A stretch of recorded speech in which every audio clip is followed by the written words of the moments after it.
Hassler here. All right, I'm going to go ahead and give you some notes on 13.7. I'm not going to do every single problem with you, but I will be able to get you set up. Please make sure that you take some good notes. We are going to solve each system using elimination, and elimination is exactly what it sounds like. To eliminate means to get rid of. So our goal is going to be to get rid of one of the two variables, okay? So in order to do that, to eliminate, we are going to add two equations together.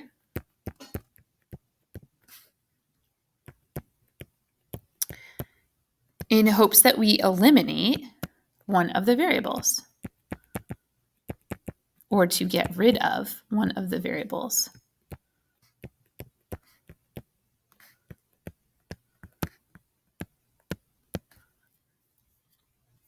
In order for that magic to happen, a variable must meet two conditions.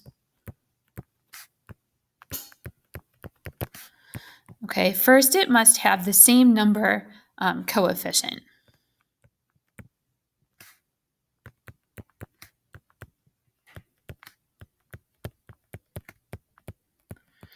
And in order for them to be eliminated, the two variables must have opposite signs. That way, when I add the two equations together, and the variable has the same number but opposite signs, that variable will eliminate. It'll add to 0. So let's do an example together. When I take a look at this first example, it says 2x plus 5y equals negative 24. And then my second equation is 3x minus 5y equals 14. And I'm looking for a variable, okay, that has the same number coefficient and opposite signs. And I notice that my x's both have different numbers and the same sign, so that meets none of the criteria. But I do notice that my y's have the same number coefficient, both are 5, with opposite signs, a positive 5 and a negative 5. What that means is my conditions have been met. And so since my conditions have been met, I can go ahead and add these two equations together. In order to do this, I need to make sure that my x's are lined up, my y's are lined up, my equal bars are lined up, and my constants are lined up. All right, so let's go ahead and add. 2x plus 3x is 5x. 5y minus 5y is 0. And negative 24 plus 14 is negative 10. Look, the whole point is the fact that I no longer need this 0y. In fact, 0 times anything is 0. And so all I really have is 5x equals negative 10. When I isolate that x, I get that x is equal to negative 2. Now, the next thing that I need to do, just like in all the other problems that we have been doing, is I need to figure out what y is. And this one gets a little trickier because none of my y's are isolated. So there's not really an easy equation to substitute this into. I'm just going to go ahead and substitute my value of x into this first equation. When I do that, I get 2 times negative 2 plus 5y equals negative 24. My job is to isolate the y. So I'm going to clean this up. I get negative 4 plus 5y equals negative 24. I'm going to add 4 to both sides. So 5y equals negative 20. I'm going to divide both sides by 5. So y equals negative 4. And remember, my solution is an ordered pair, x comma y. I get negative 2, negative 4. Now, it's really hard to use my graphing calculator to check this because neither of these functions are isolated for y, but I could use Desmos to check this. I'm going to show you. So remember that I can type things in any form in Desmos. And so when I do that, I get 2x plus 5y equals negative 24. And the second equation that I have is 3x minus 5y equals 14. And you can see that when I graph these two equations, they intersect, and the point that they intersect at is -2, -4, which is what we just found algebraically.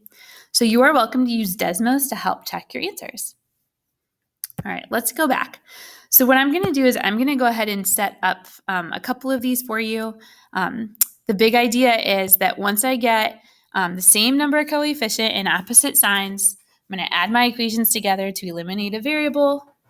Once I figure out what the other variable is equal to, I substitute that back into my function so that I can get my complete ordered pair. All right, so let's take a look. Remember, my job is to figure out a variable who has the same number coefficient, but opposite signs. And when I take a look at this problem here, I notice that my x's have the same number coefficient, but they do not have opposite signs. I also notice that my y's don't meet either criteria, so I'm not going to focus on the y's. I'm going to focus on the x's. In order to make this work, though, I need to have opposite signs, right? And so in order to have opposite signs, I'm going to multiply one equation through by -1. And it doesn't matter which one. I'll just choose the top. That means that everything needs to get multiplied through by -1 in that top equation. That gives me 5x, positive 5x, minus 7y. Don't forget the -11. And then I'm just going to rewrite that second equation. I'm not changing the second equation because, again, I want my coefficients of one of my variables to have the same sign. The same coefficient numerically with opposite signs. I've now met that criteria, and so I'm going to go ahead and I'm going to add these two together. When I do that, my x's totally go away. And that's the whole point, is for one of the variables to add to 0. If I continue adding, I get a -4y equals equals 8. And if I divide both sides by -4, I get that y equals -2. Now you're not done yet. All you have so far is the -2. You need to go back and figure out what the x is. Okay? Let's take a look at problem 3. So in problem 3, again, I want to see if I have a variable that has opposite signs and the same coefficient. What I notice is that my x's have opposite signs, but they do not have the same coefficient. I also notice that my y's have opposite signs, but they do not have the same coefficient. So you get to make some choices here. And your choice is either to multiply the bottom equation by 2,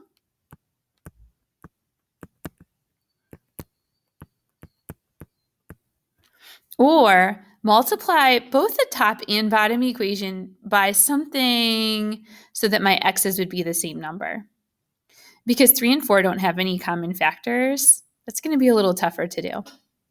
So I'm going to go with the easy route, and I'm going to go with multiplying the bottom equation by 2 so that my y's have the same number and opposite signs.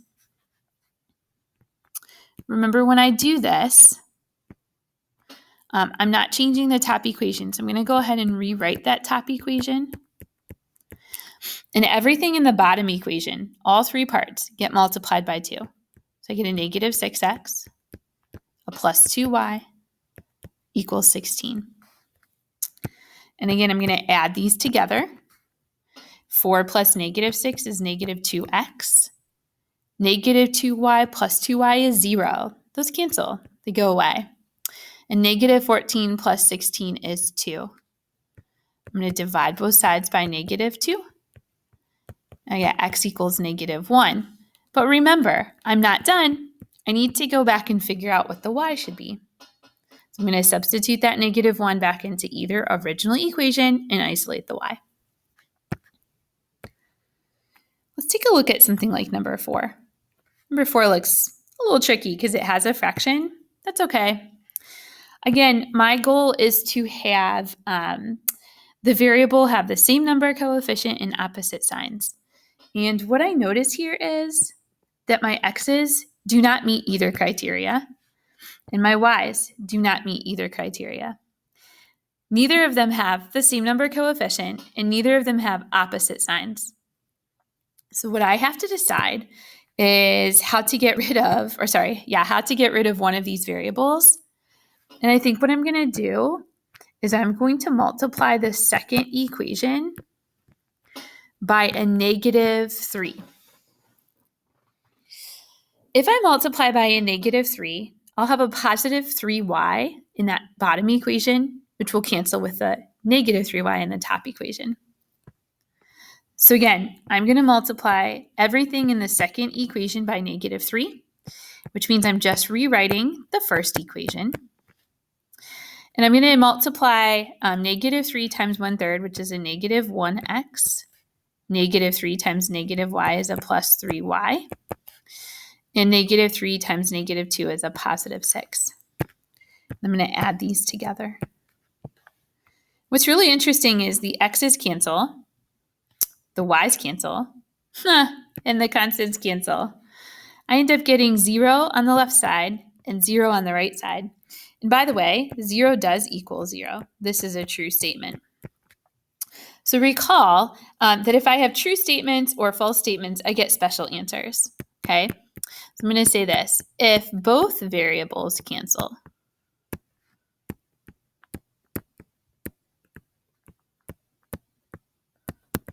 and you are left with a true statement,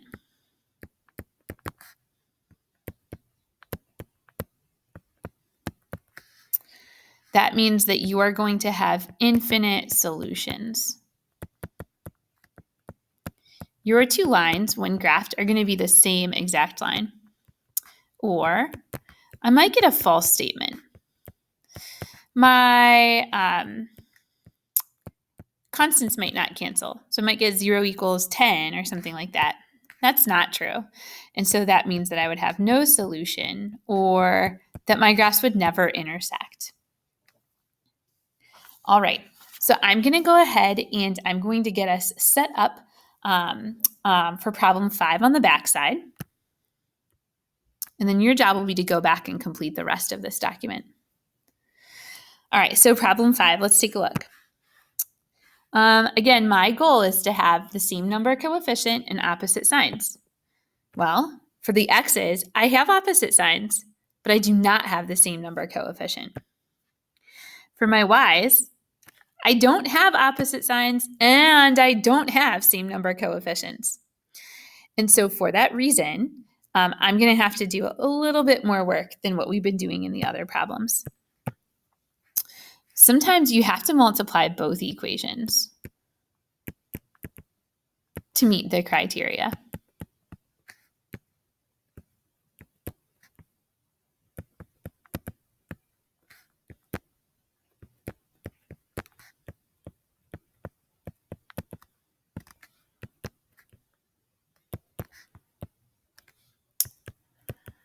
All right.